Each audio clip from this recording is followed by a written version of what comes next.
తండ్రి శివుని తోటి తగని యుద్ధం చేసి గదతోటి ఎదిరించి గర్జించిన మాట శూలంతోటి శివుడు నీ తలను తెగ నరికే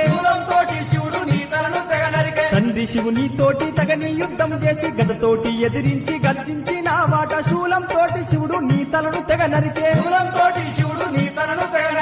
ఏనుగు తలను అతికి గణపయ్యా ఎంతో ప్రేమతో నిన్ను పెంచే గణపయ్యా ముక్కోటి దేవుళ్లకు గణపయ్యా నిన్ను మూల శక్తిగా చేసే గణపయ్యా ఆది పూజుడవయ్యా గణపయ్యా నీవు ఆది రూపుడవయ్యా గణపయ్యా కోటి మాయలున్న గణపయ్యా శివుని కొడుకువయ్యా గణపయ్యా ఆది పూజుడవయ్యా గణపయ్యా నీవు ఆది రూపుడావు గణపయ్యా కోటి మాయలున్న గణపయ్యా శివుని కొడుకువయ్యా గణపయ్యా